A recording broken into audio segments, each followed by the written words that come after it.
Daf Hofstedter summit base, 8 lines from the top to 2 dots. He said you can use beer for an Erev.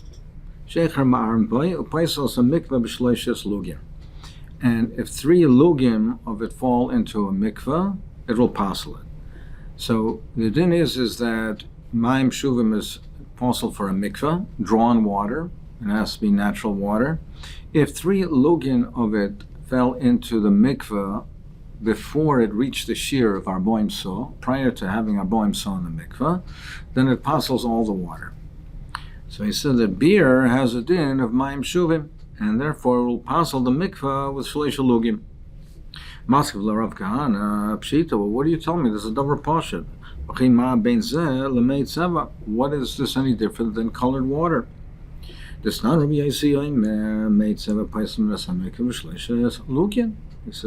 that made 7 apostles with 3 lugin, so this is in effect colored water. Amri said no, colored water has the shame of water, so that's Maim Shuvim. It's water and it's drawn, so it's Maim Shuvim. But over here, it's not called water in any way, it's called beer. So you might think that beer does not have a din of Maim Shuvim. It's not called Maim. And therefore, you might think it doesn't passel the mikveh. It tells you, therefore, the Chiddush, that even though it's called beer, it's not called water at all. It has a din of Maim Shuvim, and it passel the mikveh v'shleish lugim. Will become Ma'arvin. With beer, it says it's kosher for an Erev. What is the shear? What is the amount? Some of Rav Yosef coming to Rav Yosef Lamimar betrain Riva Shecher. He thought to say that it's 2 reviasin. You need 2 reviasin of beer.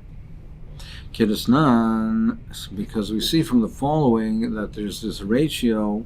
We'll establish a ratio between wine and between other beverages. So as we see from the following. What is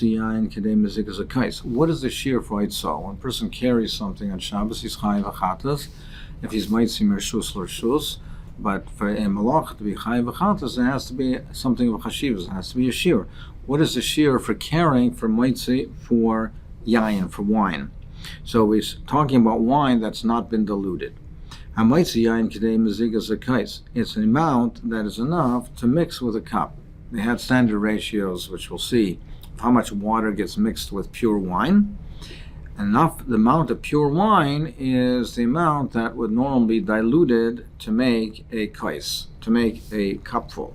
We'll see what kind of cupful in a moment. So I might see on kedei mezigas a kais. Vatani Allah, we learned on that kedei mezigas kais yofen, to make a kais yofen, a choshev a cup. My kais yofen, what is that kais yofen that we're talking about? Kais shel bracha. The kais shel bracha that you bench on, the cup that you would bench on, that you would make kiddush on, that's a kais shel bracha.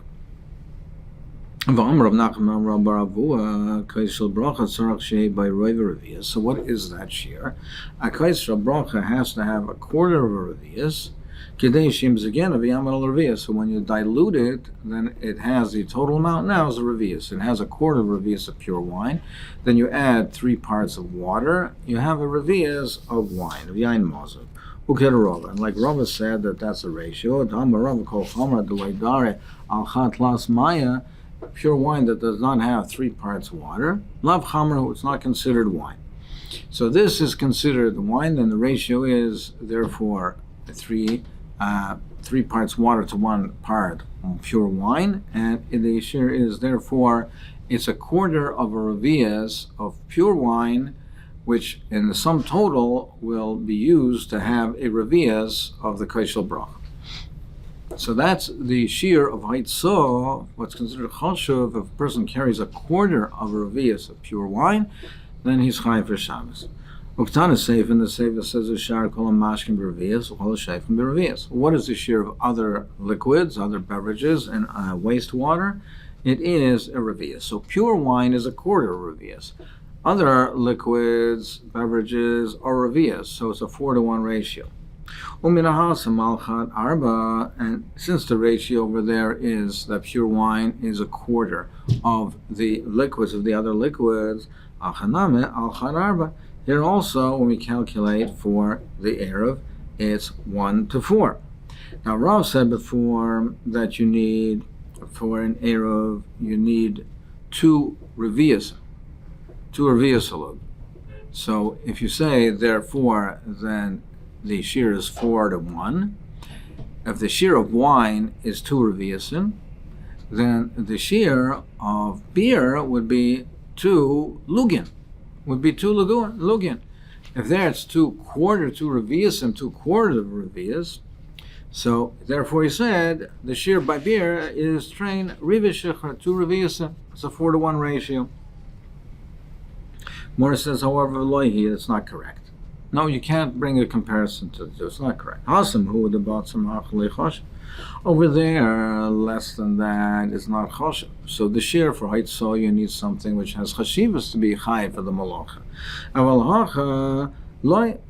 But over here, it's not the same criteria. It doesn't have to be a davar chashiv. It has to be for the Erev something what a person would use for his eating or drinking.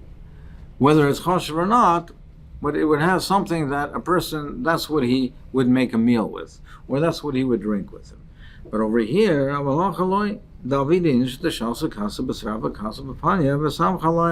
sometimes a person will have a cup in the morning, and he'll have a cup in the afternoon and the evening, and he'll satisfy himself with that, even though it's not so chashiv. But sometimes he'll have a cup, a revi'as of a revi'as halug, and sometimes he'll have a revi'as halug in the morning, a revi'as halug, and that'll be sufficient for him. He'll fill himself up with that.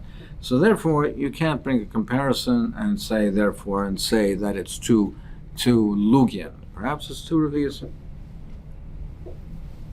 Tomorrow become what's the shear for dates? Amar Rav Yosef tomorrow bekav. He said the shear is a kav. Amar Rav Yosef minah. What's my raya?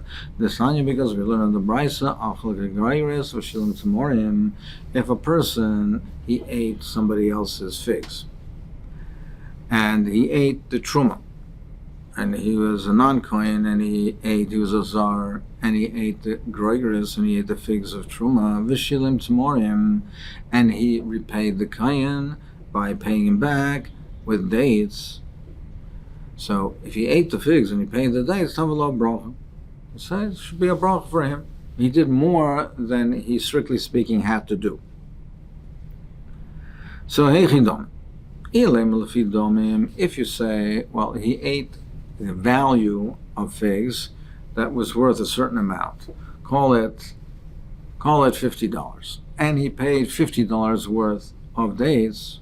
So why tavallah bracha? What's the difference? That he repaid it according to the monetary value. He ate a zuz worth and he paid a zuz worth. Why is something special? Why is that praiseworthy? He paid back with the same monetary value of what he ate. He didn't do anything more.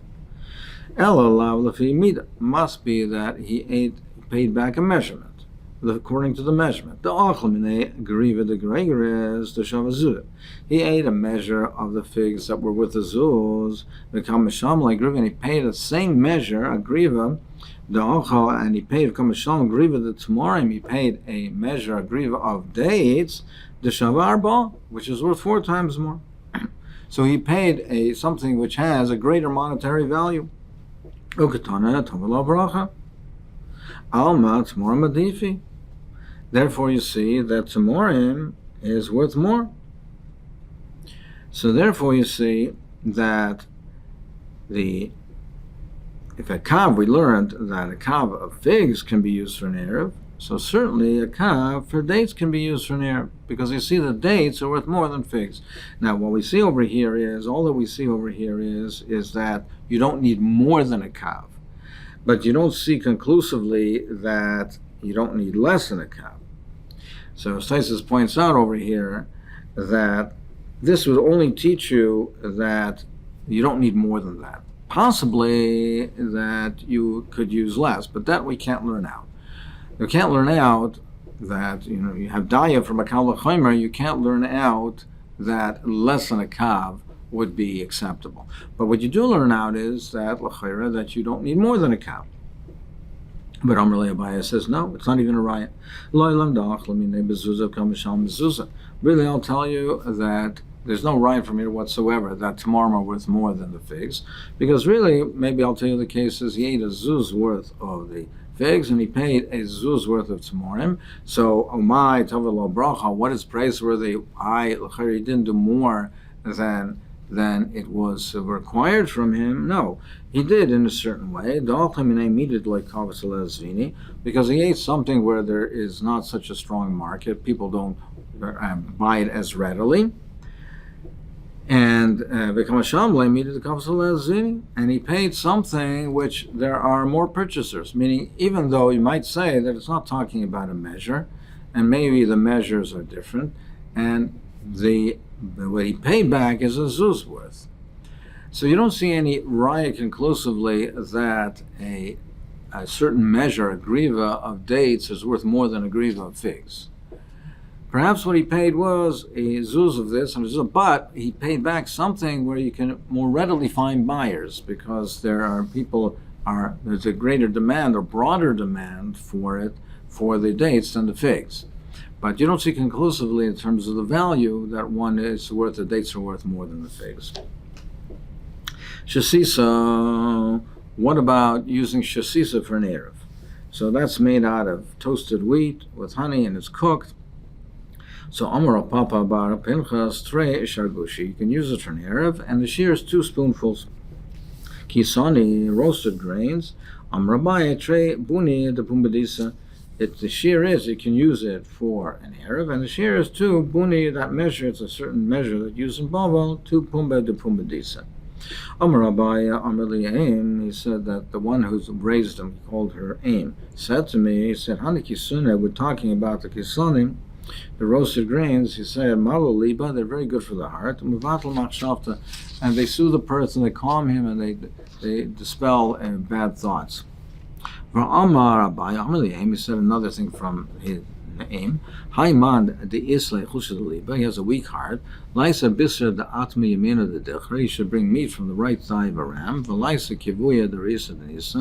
and dung from the cattle that they when they relieve themselves in Nisan.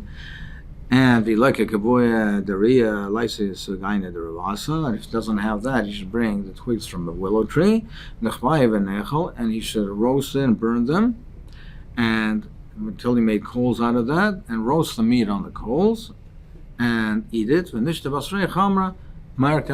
drink after the diluted wine. So that is a remedy, that's a refuah.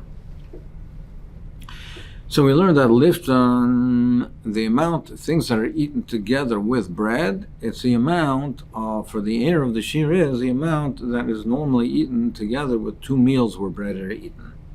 Amar Rav Yehuda Shmuel Kolshu lifton, anything that is eaten with bread, kedei le'achal, that you don't need 2 meals made up entirely of that lifton. It's the amount that will be used to eat together with 2 meals where he's eating bread. But kol she'eino lifton, but if it's not a lifton, it's kedei lechal amen.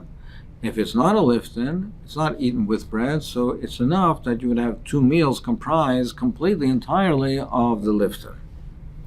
Basar chai kedei lechal amen. So raw meat is, you have to have 2 full meals from the raw meat because it's not a lifton.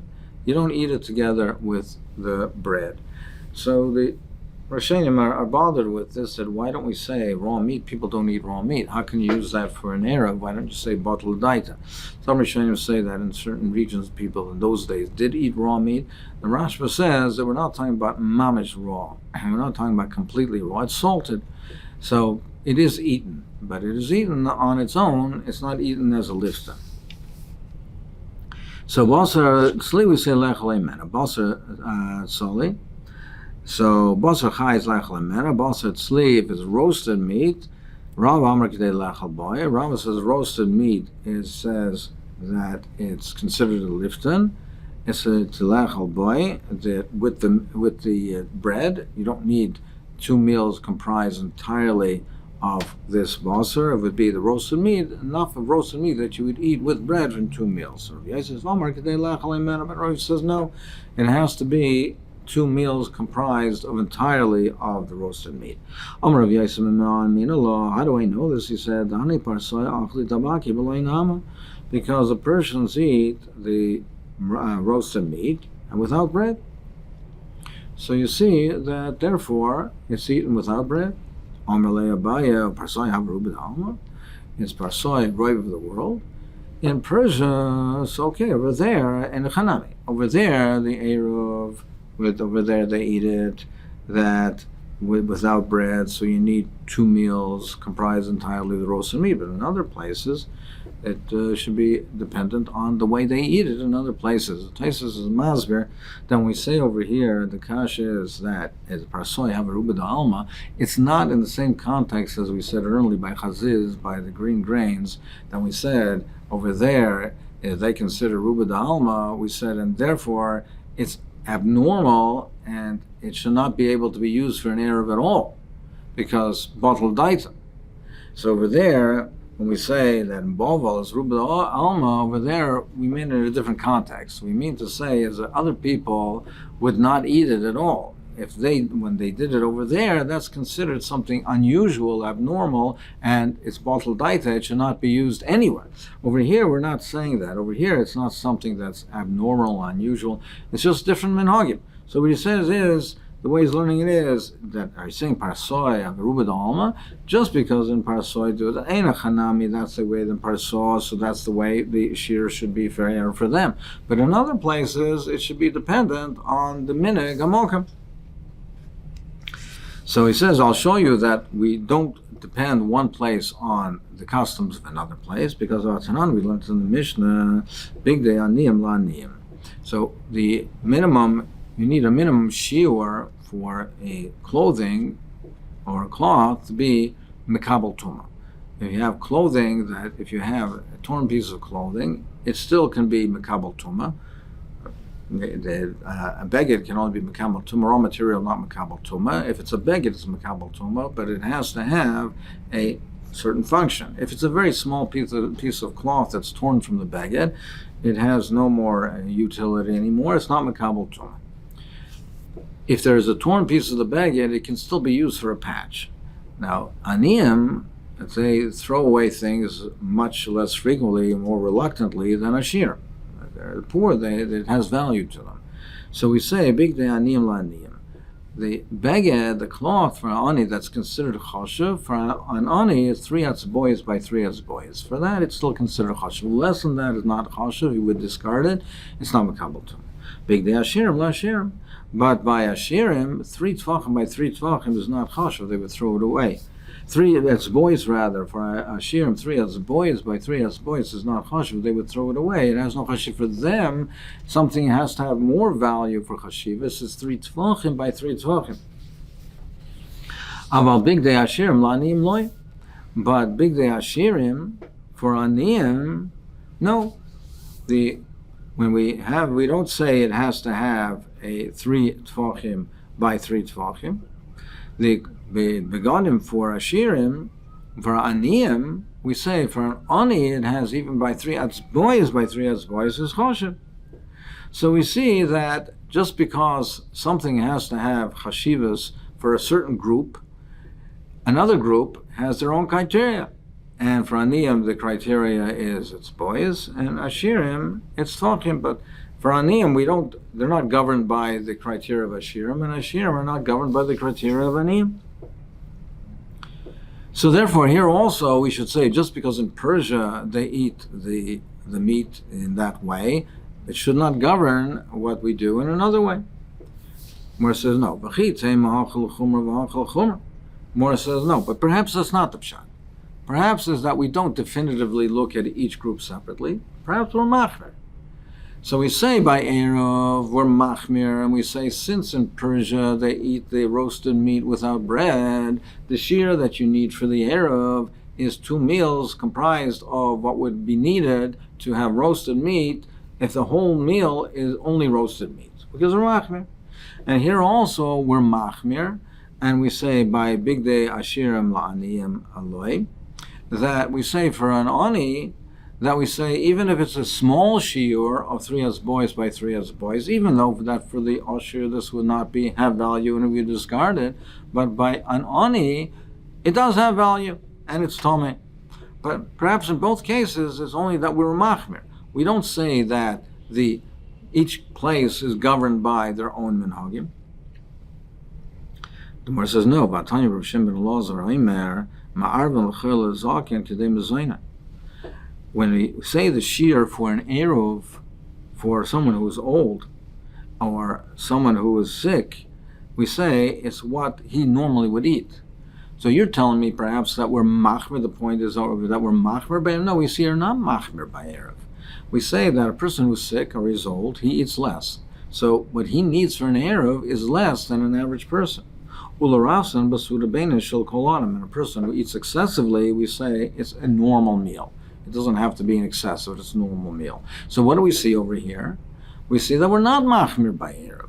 So it's not the pshat that by eruv we're machmir, that here and there we're machmir. We say that each place is governed by its local minhagim, its local customs. Kasha. So therefore, it is a kasha just because in Persia that they eat the tabaki, that doesn't govern the rest of the world.